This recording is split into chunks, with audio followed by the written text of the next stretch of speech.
word goes after the first part.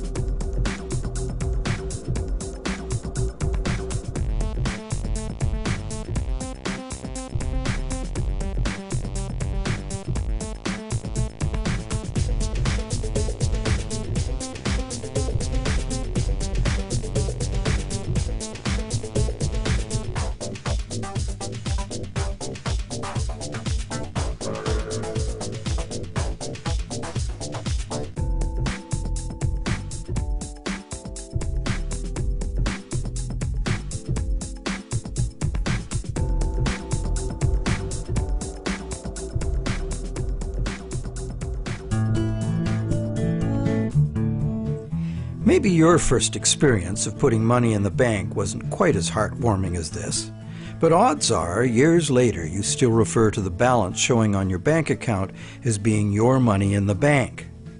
But it isn't. If we have a deposit box at the bank, the valuables we put in it are still ours. We're just renting secure space to store them. In common usage, the word deposit means to set something down. But the use of the word deposit to refer to a bank account is misleading. A bank deposit is in reality a loan. What the amount in our bank account really indicates is how much money the bank owes us. It's a record of the bank's promise to pay us money, not the money we deposited itself. The difference is important. The truth is, when we hand the contents of our piggy bank to the bank teller, our money becomes the bank's money to do with as it pleases. All of the money in the bank is the bank's money. None of it is ours. That's why the bank pays us interest. We have loaned the bank our money. This may seem to be a semantic distinction. We know we can go to the bank at any time and take our money out in cash if we want to. But the distinction is not semantic, nor is it trivial. The distinction is crucial. What happens in banking affects everyone, and yet few of us know anything at all about how banking really works. The entire world economy now runs on a system of credit provided by banks, and when that credit system breaks down, everyone suffers.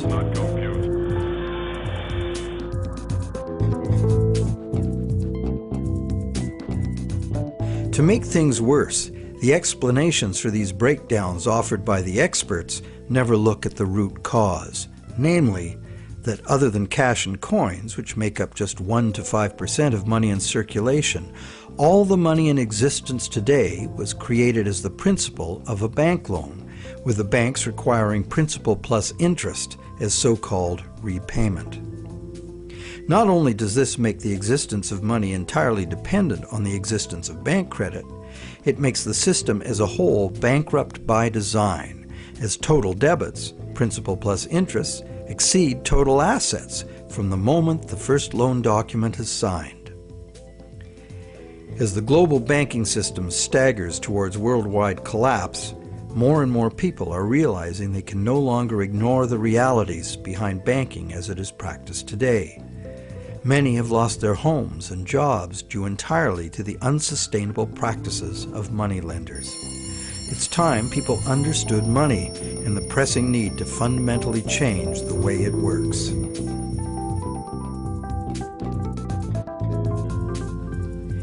Clarifying what the words used in banking really mean is the first step. Now that we know that a deposit is, in truth, a loan to a bank, the next question is, what is a loan that we take out from a bank? When we sign for a loan, we give the bank a pledge to pay the amount of the loan plus interest. In return, the bank credits our account in the same amount as this so-called loan. While we speak of the bank as having put the loan money into our account, in reality, the only thing the bank puts into our account is its promise to pay the money. What has actually happened is an exchange of promises. Neither party has delivered anything to the other except matching pledges of debt. So who is the borrower and who is the lender? The terms loan, lender, and borrower are all misleading. The truth is that the two parties have traded promises to pay and in the process created something called bank credit or checkbook money that can be legally spent as money. Bank credit can be spent because we, in our innocence, notice that each time we deposit into our account, it increases our balance by the same amount. In fact, unless we put something in, our account will be empty. Thus, it's a natural assumption that money in an account is money someone put in. The account is a promise to pay, not the money itself. In fact, a promise always indicates the absence of the item promised. Otherwise, why does it need to be promised? Now, because all bank accounts are just promises to pay, the bank and the borrower can simply exchange promises and, in the flash of a few keystrokes, a positive balance appears in the borrower's bank account without anyone putting existing money in. Now you know the real source of what we call a bank loan.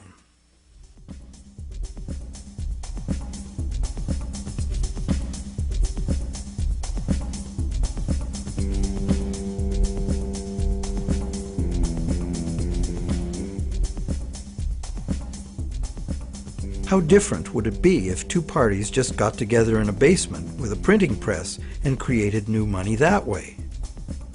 We intuitively understand the act of fraud called counterfeiting. In printing fake $100 bills, the counterfeiters also create new money out of thin air. Money gives us the ability to purchase the real goods and services of the world. It's clear that the counterfeiters have created new ability to purchase real goods and services without giving anything in exchange except a fancy piece of paper. Counterfeiters get something for nothing directly at the expense of whoever gets caught with their counterfeit money. And if the counterfeit money is not discovered, it dilutes the money supply, stealing from everyone. Counterfeiting is a serious crime, and it is easy to understand why. It's cheating on a basic social agreement, thou shalt not steal. But taking a loan from a bank also creates new purchasing power. However, instead of being considered a form of theft, it is the very basis of our monetary system.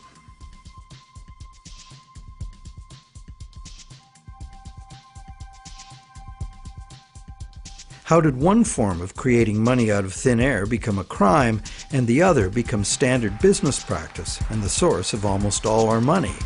For this is what has happened. To understand how, we need to look at the history of the laws governing commerce. But before that, we need to understand the logic of the loan process itself.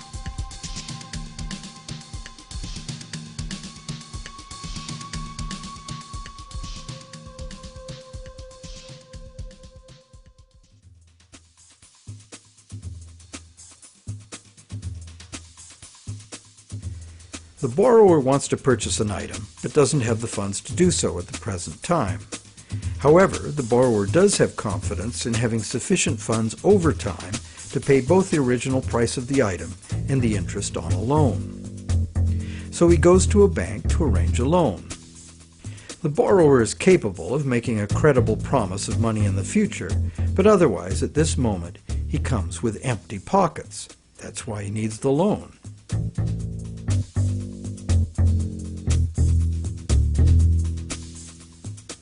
We're probably all familiar with what happens next. The bank gets the borrower to sign an agreement in which the borrower promises to pay the bank the amount of the loan plus interest, or, in default, surrender to the bank the object that is to be purchased with the loan. This is done countless times every day all over the world. But there's a problem. How can the borrower pledge as collateral something that the borrower does not yet own? If I wanted to borrow $10,000 from you to go on a luxury cruise to Europe, would you accept my neighbor's car as collateral? Of course not, because you know very well that I have no legal right to give you my neighbor's car, no matter how much I owe you. But if instead I promise to buy my neighbor's car with the $10,000 you lend me, the situation is different. You might agree to lend me the $10,000, believing I will buy the car and will pledge it as collateral for the loan once I obtain legal title to it. However, until the transaction is completed, your $10,000 loan cannot be secured by title to the car. This sequence of events problem could be very simply avoided. You could buy the car and then sell it to me. The bank could do it this way too. If the borrower commits to the bank to buy the item, why doesn't the bank just buy it with its own money and then sell it to the borrower on time payments at interest? Well, the answer to that question is also very simple. It's because the bank, like the borrower, has come to the transaction with empty pockets. The bank fulfills its part of the so-called loan transaction by creating an account for the borrower. The truth is, the so-called borrower has funded his own account by fraudulently pledging a car he does not yet own as collateral. And the bank, the so-called lender, hasn't put up any existing money at all. And, if all goes well, it never will.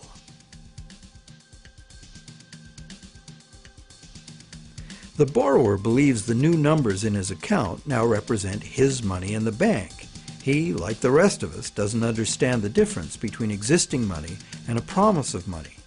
If you can spend it, what does it matter? So now the question is, will the seller of the item accept the bank's promise to pay?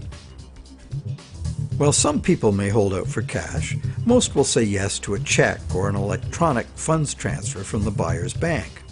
Why? Because the seller knows from experience that she can deposit the check at her bank and it will increase her account accordingly. So what happens next?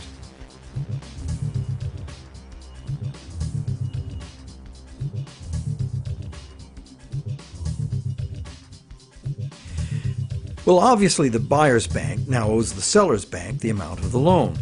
So you might be thinking, isn't this where the money comes out of deposits? The bank's promise to pay the borrower has just been transformed by the transaction into a promise to pay the seller's bank instead. So now the buyer's bank has to transfer some of its existing money to the seller's bank, correct? Yes, but probably only a small proportion. And over the long term, as long as the bank gets its fair share of deposits, the net amount of existing money the bank needs to cover its loans can theoretically be zero. How? Well, imagine first that the seller has her account at the same bank as the buyer. She deposits the buyer's check into her account. All the bank has to do to complete the transaction is reduce the buyer's account by the same amount it increases the seller's account. As both accounts are just promises, no existing money is involved in doing this. What is the end result? The bank has created bank credit for the borrower to the sum of $10,000. The borrower has bought the car that existed in the world of real things, and the seller now has that bank credit of $10,000. Thus, a brand new claim upon $10,000 worth of real goods of value was accomplished with absolutely $0 of the bank's or anybody else's money. On top of that, the bank gets to have all this so-called money paid back by the borrower's honest toil plus interest, or the bank gets the car. Magic like this is usually seen on stage. So now let's examine what happens if the seller deposits her check in a different bank. Won't that require a transfer of existing bank funds from the buyer's bank to the seller's bank? Perhaps, but it will almost certainly never be anywhere near the whole amount because, in effect, the banking system functions as one bank. To illustrate, let's add another transaction to this scenario. That same day, the seller's bank made a similar loan to a little old lady who bought a mega home theater system. The electronics store deposited her check at their bank. The electronics store's bank made a similar loan that was deposited at the original borrower's bank. And when all the various balances were settled, the banks didn't owe each other anything. And even if there were differences, they would have been just a small portion of the total credit created. So, at this point we can say that although banks don't actually lend out their depositors' money, as most of us imagine, they still need deposits to make loans. This is because banks need incoming credit from other banks to offset their own credit being deposited at those banks. As long as banks keep their outgoing credit balanced with incoming credit, they are free to make new loans and thereby keep creating brand new credit money. None of it will ever have to come out of the bank's pockets. The bank is free to invest its own funds in corporate and government bonds and whatever other instruments their charter allows. If one draws a diagram of it all, it looks like this. The interest governments and corporations pay the banks on their bonds is paid by us. We pay it as a portion of our taxes, and we pay it in the price of all the goods and services that we buy. And there is another thing passed on to us as well, and that's the risk that the bank will go broke and not be able to honor its promises to pay. Now you may wonder, how can a bank go broke if it doesn't put any money up in the first place? What have they got to lose? The answer to that question is that banks differ from counterfeiters in that the banks are legally allowed to create new money, but only by certain rules of accounting. Banks can only create money by entering a borrower's payments and collateral as an asset on the positive side of the ledger, balanced on the negative side by the loan, or what the banks call the deposit liability created by the bank. When the borrower defaults on the payments, the asset pledged as collateral is seized by the bank and sold. In a declining market, when repossession is most common, the new lower value of the asset doesn't cover the bank's liabilities, which were based on the previous higher value. This shows up as a loss on the bank's books. When foreclosures are rampant, as in a collapsing real estate market, much of the value of the bank's collateral simply evaporates as home prices drop, exposing the bank to huge losses. In truth, it's all just numbers, created out of thin air. But banks must adhere to the dictates of these numbers, and the consequences of bank arithmetic gone wrong can include economic standstill, social disintegration, total financial chaos, lawlessness, starvation, and war.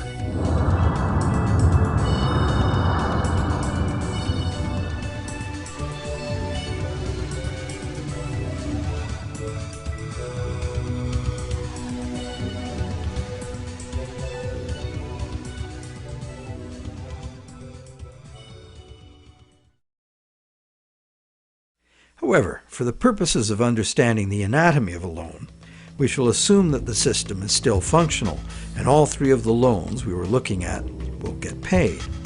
The end result is that not $1 of existing money has changed hands, but $30,000 of new bank credit has been created and spent into the money supply, and each of the three banks gets to collect interest on $10,000 of it. Is creation of this brand new $30,000 really an act of fraud, like counterfeiting?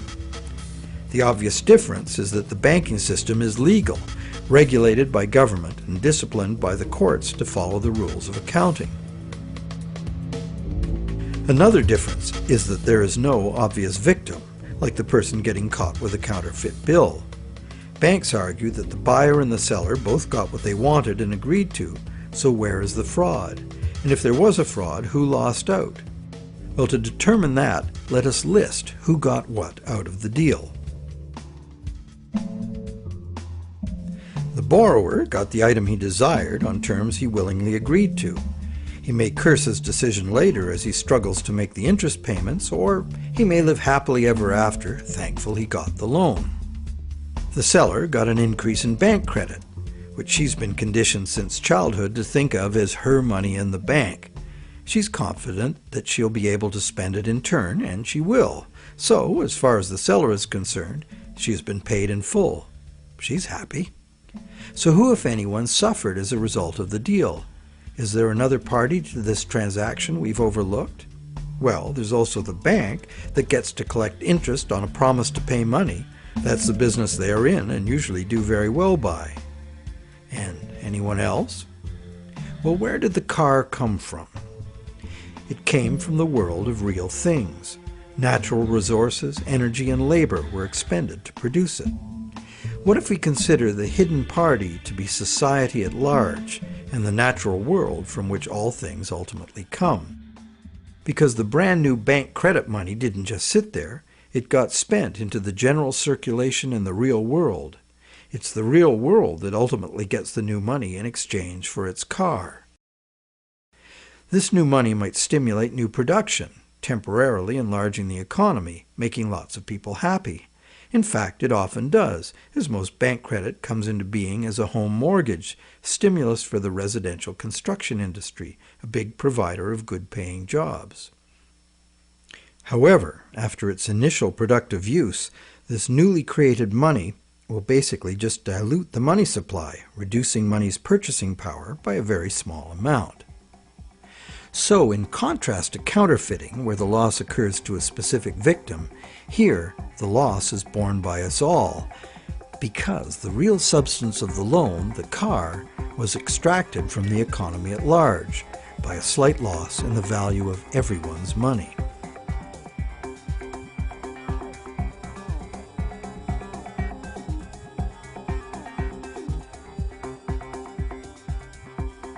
To continue our comparison of bank credit with counterfeiting, counterfeit cash eventually gets detected and removed from circulation, causing a direct loss to whoever accepted it. There is, of course, no guarantee of how much will be detected, nor any prescribed schedule for its removal. Bank credit is also removed from circulation over time because, as bank credit is paid back, the principal part of every payment is extinguished. Now remember that almost all the money in existence today is bank credit.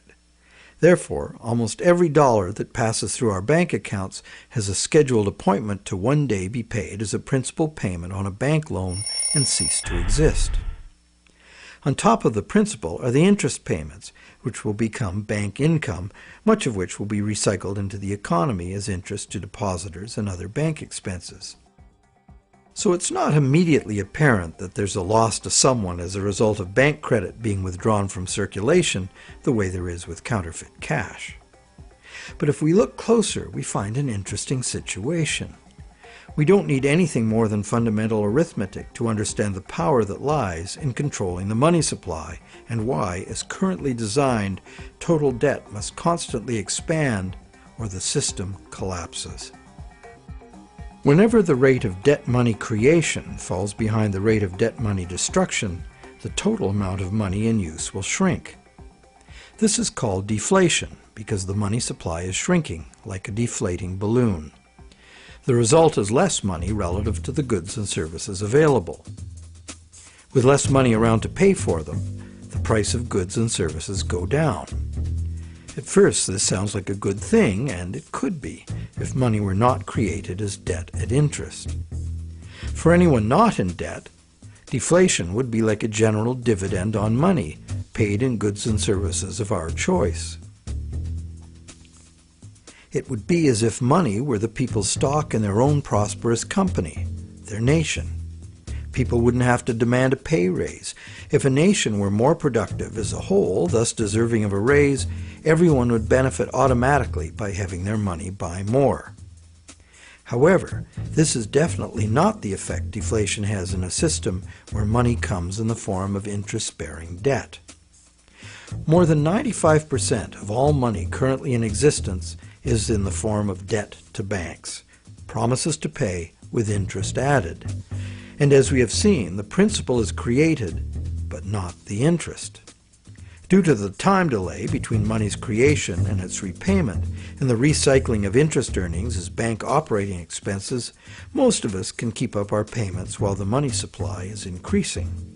However, if the money supply or total debt is decreasing, money becomes harder to earn due to its scarcity, and fixed payments become harder to meet. For those heavily in debt, the money shortage can become catastrophic.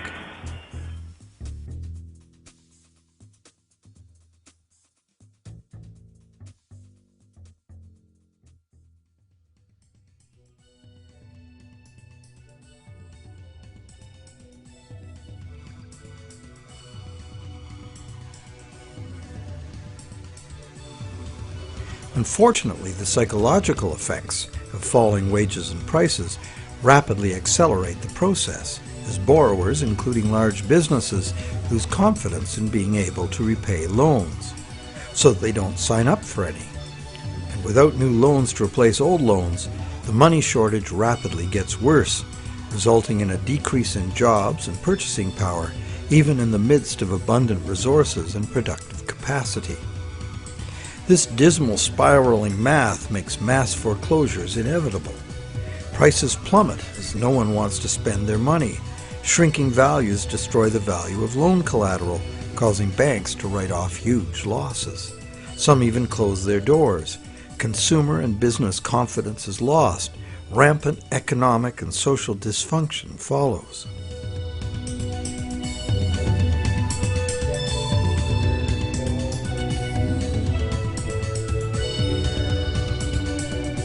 This disastrous spiral cannot be turned around unless the government creates new money itself or goes deeply in debt to private banks in order to create enough new money to reorganize and rejuvenate the economy. The most familiar example of this is the stock market crash of 1929. The psychological fallout of the stock market collapse resulted in less borrowing and thus less new money. The Federal Reserve did nothing to correct the resultant deflation, and by 1932 the money supply had been reduced by a third. Countless people were evicted from their homes because the money to make their mortgage payments simply ceased to exist. Then, in 1932, Franklin Roosevelt became the U.S. president. Roosevelt's New Deal set out to restore the economy by restoring the money supply. To counter the money shortage, Roosevelt borrowed from the private banking system. Factories started hiring again. But only when the war arrived, there's suddenly no shortage of jobs or funds available to do what was necessary for the war effort. It was the money expended on World War II that ended the Great Depression. The war also resulted in 50 million deaths worldwide and led to a new hostile international balance of power with its attendant arms races, mounting debts, and sweeping social and technological transformations.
The cycle of economic boom and bust is commonly called the business cycle, as if it were a natural occurrence like the hydrological or carbon cycle. These natural cycles are ultimately driven by the sun. But what is it that drives the business cycle? One answer is the supply of money.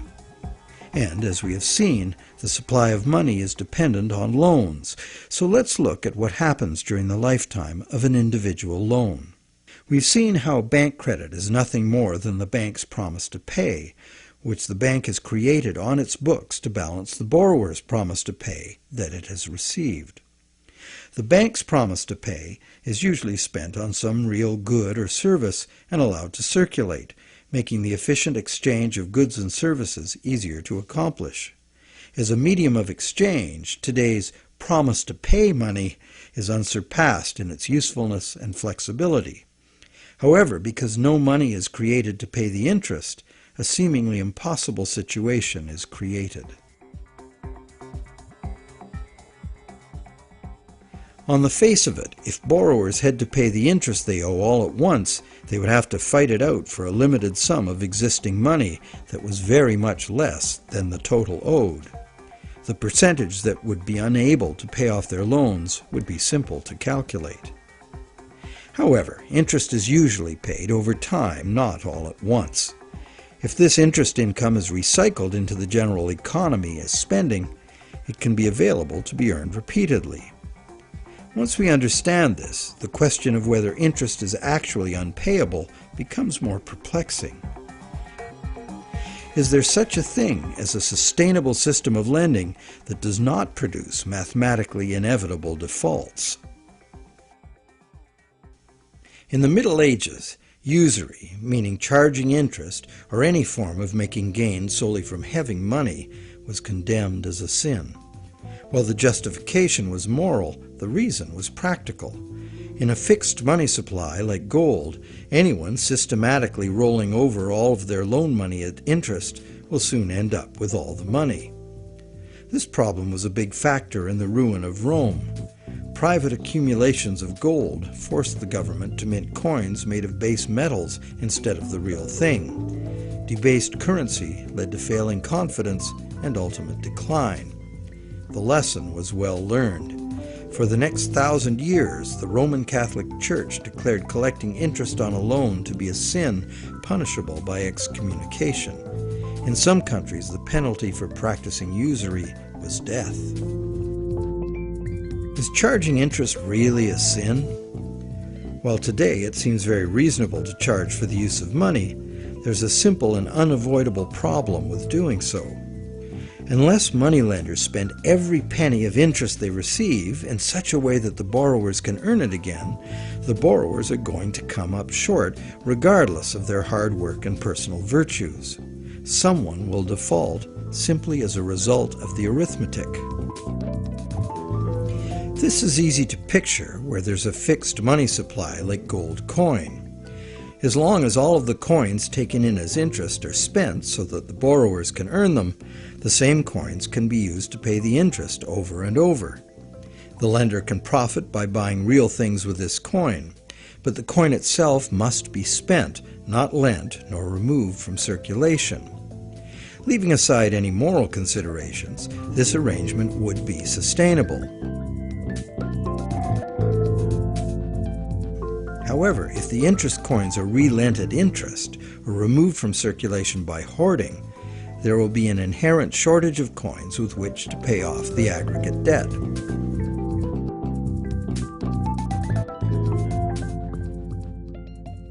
The situation is essentially no different in our current debt-based system.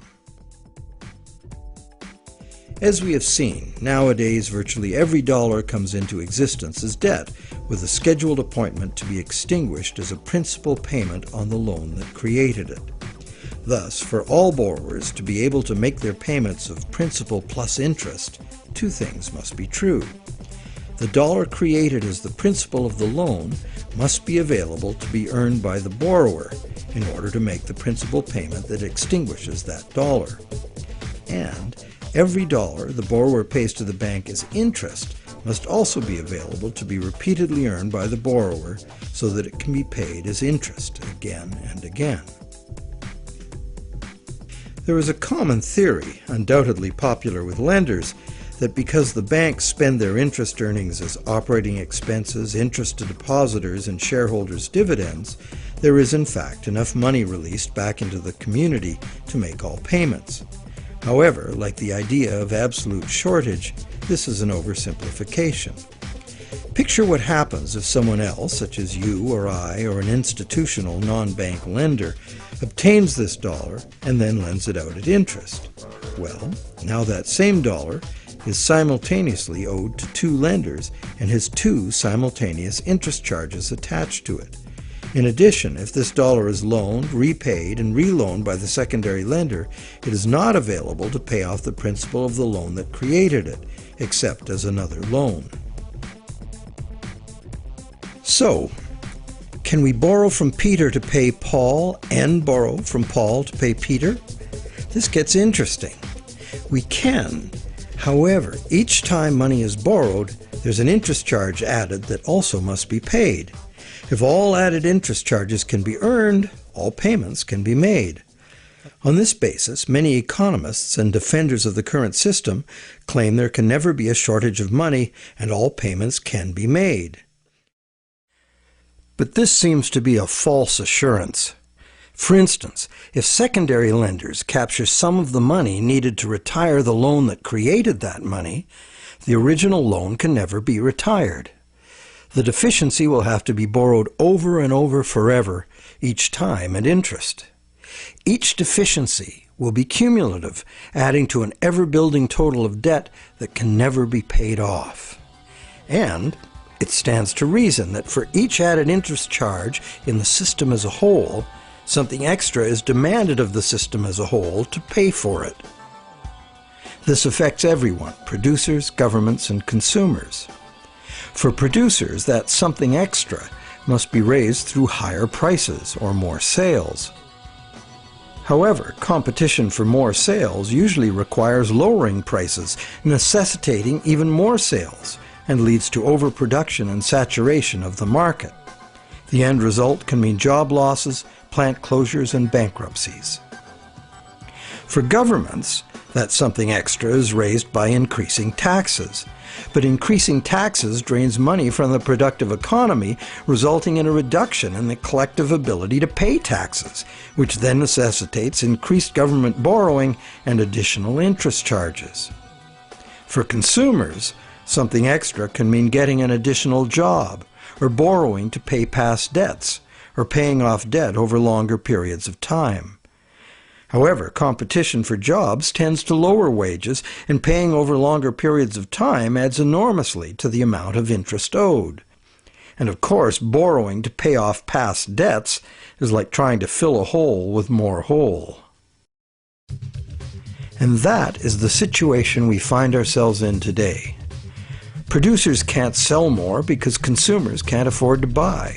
Governments are cutting taxes, not raising them, hoping to stimulate consumer demand, and consumers' real incomes are limited or even falling due to competition for a limited number of jobs.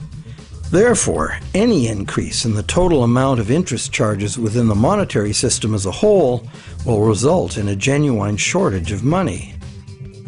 This is because the real productive economy is limited by the availability of nature's resources. The productive economy exists to serve actual needs. It simply cannot keep pace with the demands of the artificial financial economy, which has an unlimited appetite for profit, and which operates with no regard for the natural limitations of the real world.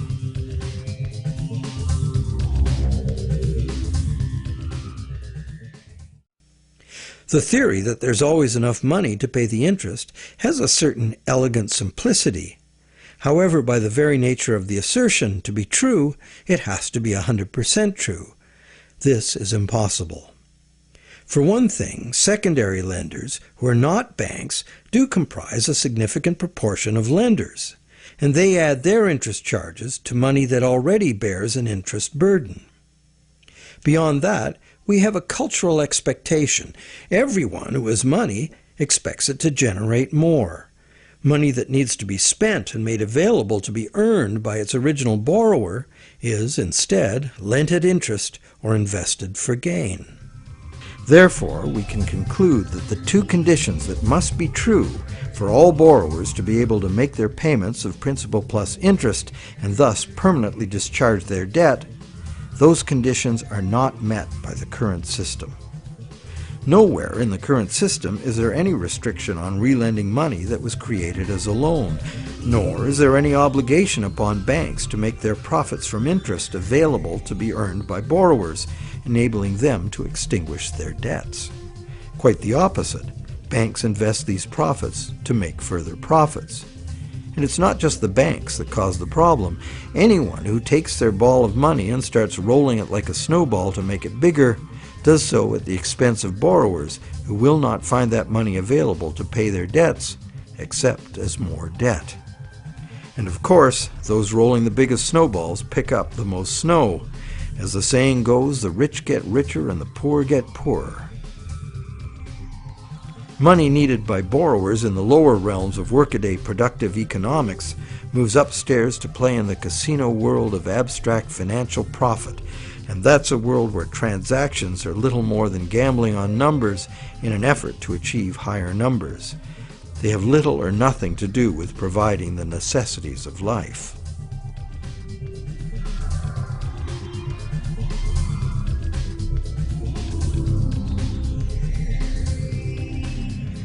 Today, the largest volume of money by far is changing hands in what is best described as the gambling economy.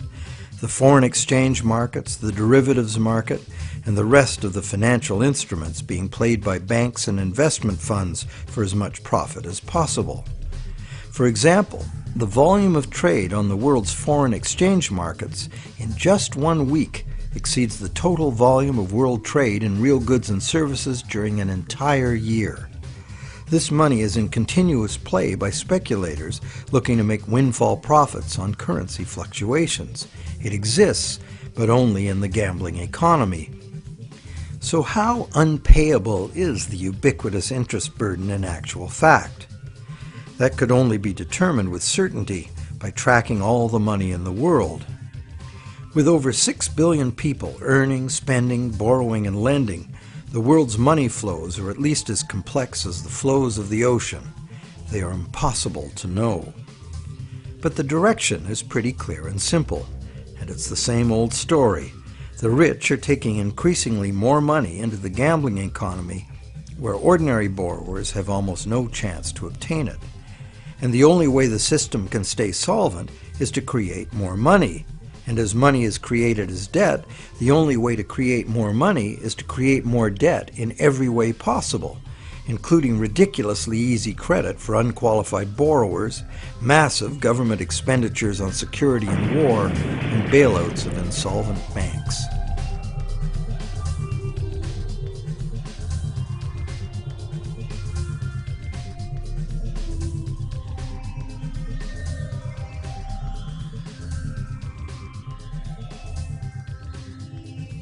How does the individual loan cycle relate to the boom and bust phenomenon known as the business cycle?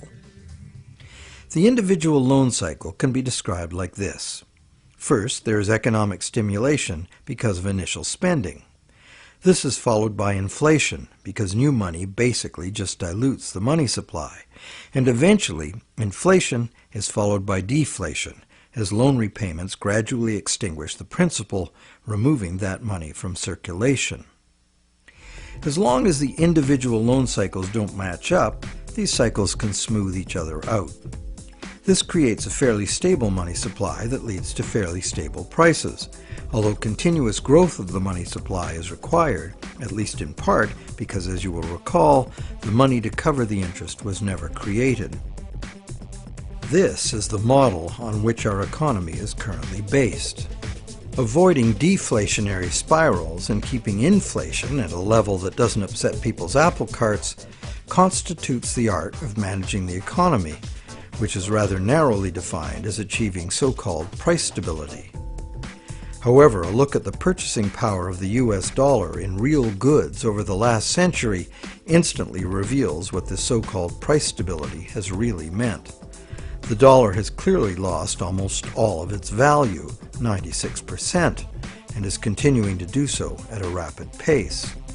So price stability is not being achieved, and one hardly needs a degree in psychology to understand how human nature itself would turn the individual loan cycle into the collective phenomenon of the business cycle. The simple reason being that if one person sees great prospects and is doing well borrowing and expanding, others would have the confidence to do the same. Beyond the merely psychological effects, if one business is expanding on the basis of credit, Its suppliers and distributors will find it necessary to do so as well, or lose that business to someone who will. The same herd effect would occur for a gloomy outlook and accompanying credit contraction.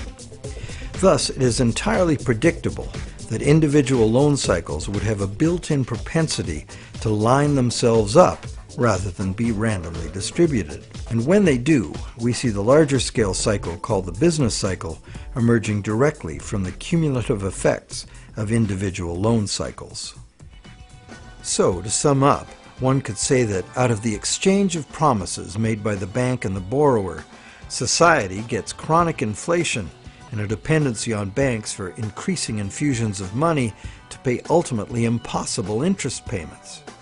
This results in an inescapable treadmill of accelerating debt and depreciating money, the only alternative being a deflationary collapse of the economy followed by social chaos or war.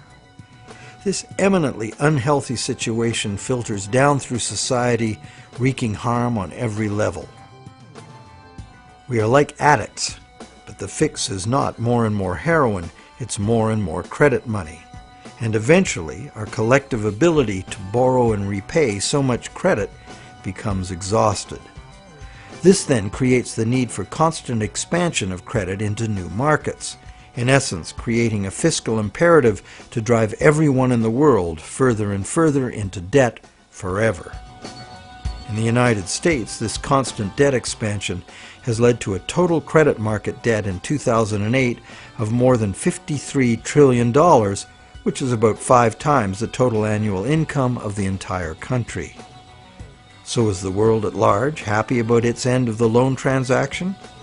Probably not. But the world at large has very little awareness of where these problems originate, the elusive system of counterfeiting and hidden control that is modern banking. And how about the banks? How have the banks fared as a result of this system? Well, first, by putting up only a small fraction of the money they ostensibly lend, the banks have obtained a river of income from interest payments on consumer loans and mortgages.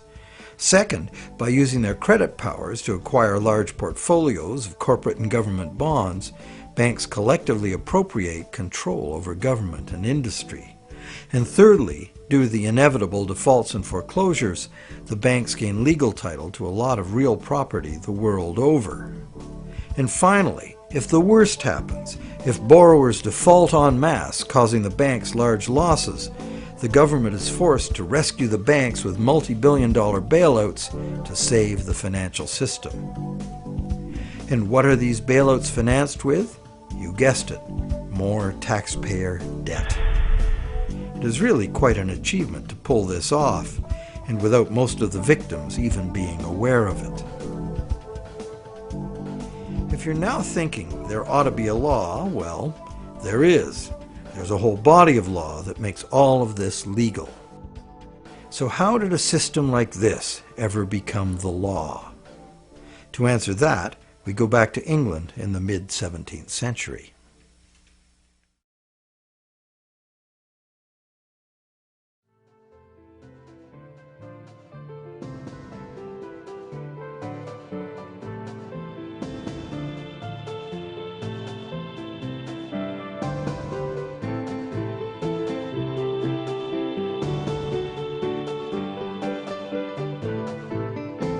With the development of better ships and the new explorations they allowed, trade was expanding rapidly.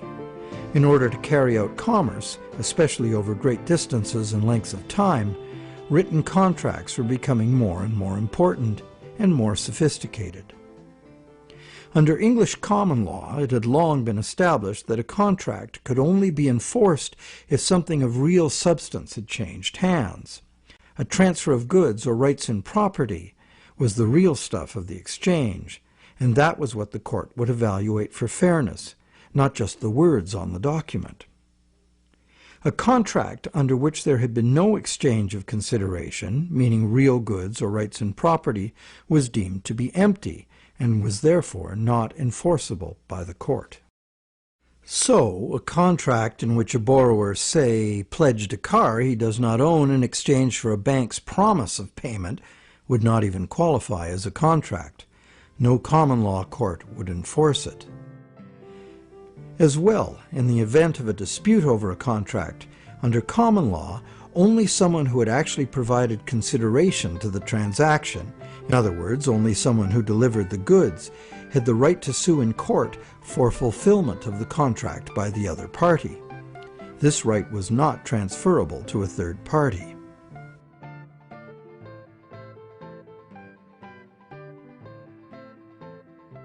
When early traders went off personally on expeditions with trade goods, they bought those goods at home with their local currency and would sell them for foreign currency in the distant destination. They would then buy foreign goods with the foreign money, bring those goods home, and sell them for their local currency. Pretty simple.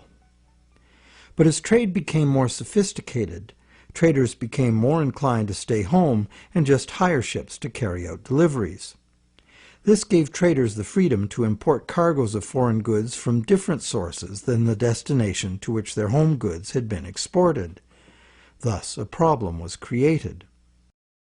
The exported goods had been paid for with foreign coin, the value of which needed to be spent somewhere else. Moving money as coins entailed a high risk of theft, as well as the near certainty of partial loss by currency conversion in a different land. This problem of payments from a distance was overcome by the use of bills of exchange. A bill of exchange was a signed order from the payer to an addressee demanding that the addressee pay a certain specified sum of money to the person identified as the payee.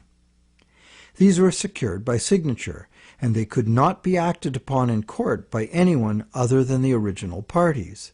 Thus they were of no use to a thief or any other third party. You probably recognize that these were the precursors of checks. I, the payer, instruct the bank, the addressee, to pay the payee, a person named on the check, a certain sum of money. This was all well and good for transactions among parties who were known to each other. The bill of exchange was used merely as a way to order payment in coin at a distant location. But merchants soon wanted more flexibility.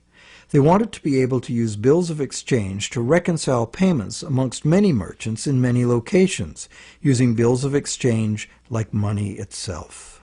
For this to work, bills of exchange had to be assignable to and enforceable by third parties. As we shall see, this was the moment in legal history that gave sanction to the banking system we have today. A third party, who might have honestly purchased a bill of exchange several steps removed from the original exchange, could not be expected, nor would he have the right, to show up in a common law court and defend the validity of the contract and collect on it. This made third-party bills of exchange an unacceptable risk.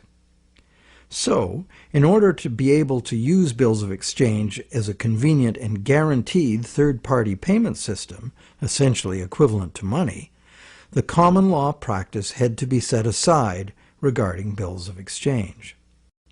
In England, by a series of legal decisions from 1664 to 1699, this problem for commerce was remedied by making bills of exchange enforceable by third parties.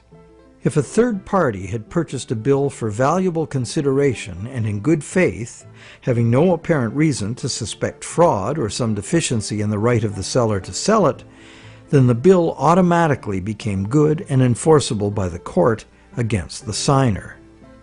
What did this change mean? It meant, essentially, that any bill of exchange would be considered legitimate once it was sold. Bills of exchange and all other subsequent types of signed promises to pay, with the notable exception of checks, became transferable and enforceable in court, just what the merchants wanted. Now debt contracts could be sold like things, and transacting business would be a whole lot easier. Not only that, it opened up a whole new market for profit seekers, trading in bills of exchange themselves. The marketing of debt was born.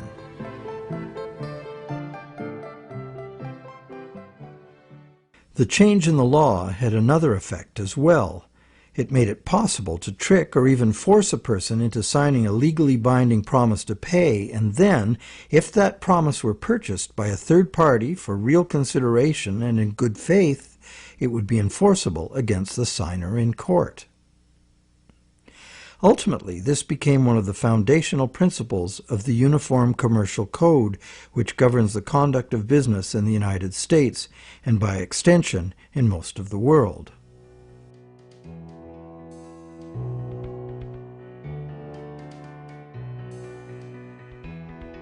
Think about it. If we buy a stolen laptop from a guy on the street, we're guilty of receiving stolen goods, a criminal offense. Doesn't matter if we paid honest money and were unaware the goods were stolen. The court will restore the goods to the rightful owner. We, as purchasers, innocent or not, lose our money and may even be charged with a crime. But if we buy a loan contract from a banker and give him real value for it in good faith, it doesn't matter that the loan contract may have come into existence under false pretenses. Whoever signed it is required by commercial contract law to pay up, and the courts will enforce the obligation. Today, debt contracts come in a myriad of forms, including and especially loans and mortgages. It's significant to note that just as these common law restrictions were being removed, the brand new Bank of England was being established. The first bank state authorized to create money out of thin air. The new laws fit in perfectly, making the new bank's empty contracts enforceable against the so-called borrower.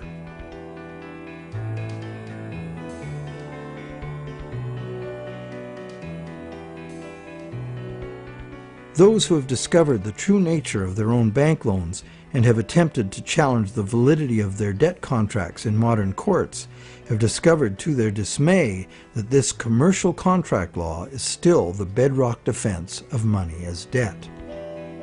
The bank will have sold the original loan agreement to a third party for value, and even though that third party is often just a sister company of the bank, all that matters to the judge is who possesses the document, what it says, and whose signature is on it. The bank's failure to inform the borrower about the true nature of the loan contract and the absence of any actual money loaned on the bank's part is not relevant.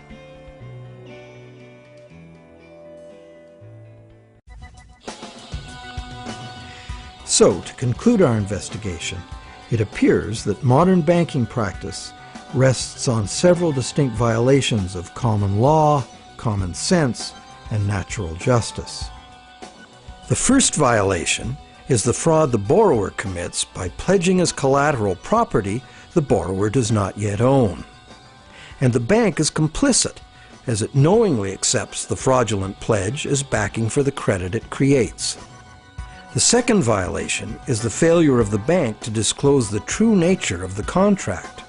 The bank calls it a loan, leading the borrower to believe that he or she is receiving a loan of existing money. But the bank knows full well it has provided only a brand new promise to pay, simply typed in on a computer screen. A promise that the bank knows it will probably never have to fulfill. Thirdly, the loan agreement should be invalid because impossible contracts are legally invalid. The bank is creating an impossible contract because the conditions required to guarantee that the borrowers have the opportunity to pay off the principal plus interest are not met. Unless the system enforces 100% recycling of both principal and interest, which it emphatically does not, some borrowers are going to default and lose their collateral simply due to the systemic shortage of money. The fourth violation is the violation of natural law by the law of contracts, which confers automatic legitimacy of title on any contract if the contract is sold to a third party for valuable consideration. This violates the principle that one cannot give better title to something than one has. But perhaps the biggest fraud of all is that most of the people who produce the real wealth of the world are in debt and at risk of losing everything they have worked for to bankers who fabricate money out of mere promises to pay. And where does this leave us? We are hostages in an economy that must grow faster and faster to keep up with an ever-growing money supply, or the entire system collapses in ruin. The money system as currently structured refuses to recognize that the real economy is limited by the capacity of the planet to provide the raw materials and waste disposal services the economy needs. The planet is finite, and therefore it should be obvious that the economy cannot grow at an accelerating pace forever. Our current money system runs like the bus in the movie Speed. It could not slow down, or the bomb planted on the bus would go off. And our situation is even worse, because the rate of debt creation must forever accelerate, or the entire economy crashes. The notion that infinite, perpetually accelerating growth is possible is the great fallacy of modern economics. It is a fatal delusion born of greed. An economic, social, and environmental crash of unprecedented proportion is surely inevitable, and this monetary system is utterly and hopelessly incapable of adapting to it. No wonder monetary reformers around the world insist that the entire monetary system needs to be rebuilt from the ground up.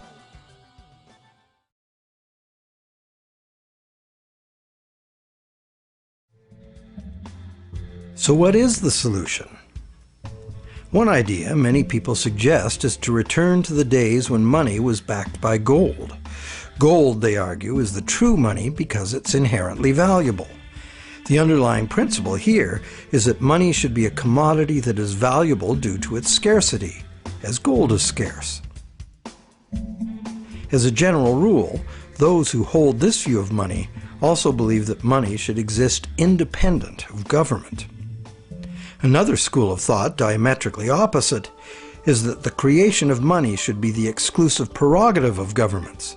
Government, which represents all the people, should spend money into existence in the public interest, thus backing the currency with what it was spent on. Having taken back the power to simply spend money into existence, government would never need to go into debt or pay interest. Of course, government spending without limit would result in a worthless currency. To prevent inflation, money would also have to be extinguished.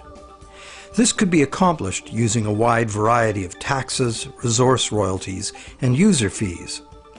Government spending and government taxes would, therefore, be interdependent and would equal each other in a perfect equilibrium. However, the goal of taxation would be to achieve price stability, as the government would have no need of tax revenues in order to operate.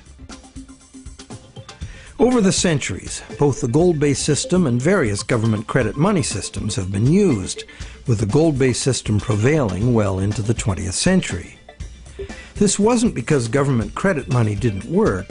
It did within the country itself, where it was accepted in payment of taxes. But until the invention of modern currency exchanges, international trade had to be carried out in gold. In addition, gold has had an almost supernatural fascination for humans for a very long time. We've been conditioned for millennia to think of money in terms of portable inherent wealth, as in gold coins. However, this is not the only way to think of money, nor in the era of runaway debt money is it any longer accurate. Money is, at its root, an idea that humans invented in order to turn simple subsistence into complex civilization. It's the development of money that made possible specialization of labor and the indirect exchange of goods and services. Throughout money's evolution, from direct barter to standard trade goods, and on to standard coins, to paper promises of precious metal, to digital promises of paper cash, and now to digital promises to pay digital promises. Throughout this long evolution, the prevailing idea has always been to achieve greater flexibility by using convenient and secure promises to pay instead of money itself. The problem with promise to pay money has always been that it provides a golden opportunity to cheat, to create more promises than there is real stuff to back those promises up. But is there a way to make the exchange of actual money just as convenient and secure as the promise to pay system? Now there is. Digital money, convenient and secure, is now a possibility because of new encryption technologies. It works like this. Imagine taking the serial number off a dollar bill and dispensing with the paper. What do you have? A digital dollar. A digital dollar that can now be electronically transferred around the world just as easily and securely as a promise to pay dollar. However, and this is the big however, the digital money, while being entirely electronic, is also like a metal coin. It can never be in two places at once. Thus, the multiplication of promises can be prevented by insisting on actual payment in cash, paper or digital. We don't even need to keep this digital cash in a bank, as it provides its own safekeeping and can be transferred by internet. And instantly transferable digital money could perform intelligent functions far beyond anything money has been capable of before. For instance, with simple math programmed in, money could be made to calculate its own value, eliminating human speculation, manipulation, and error. Wouldn't that be something? In the meantime, efforts are already underway to reform the monetary system through legislation. Initiatives like the Monetary Reform Act and the American Monetary Institute's Monetary Act have already been written, prescribing in detail how to return the power to create money exclusively to government, and thus limit banks to lending existing money, just the way most people imagine it works now. While differing in detail, all such reform proposals in whatever country they originate always advance the same simple idea. The benefits of money creation belong to the public. At present, money is created not for the benefit of society, but for the profit of private banks. Banks like to create enormous amounts of money from our debt because the more we borrow into existence, the more interest the bank gets to collect, and the richer the bank becomes. In the process, the banks gain more control over everyone, individuals, industry, and government alike.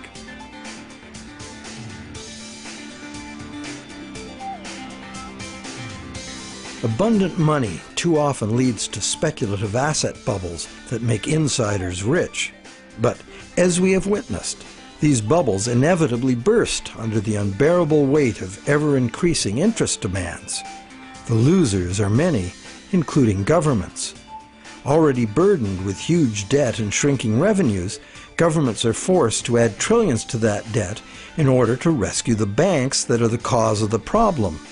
Otherwise, we would have no money system.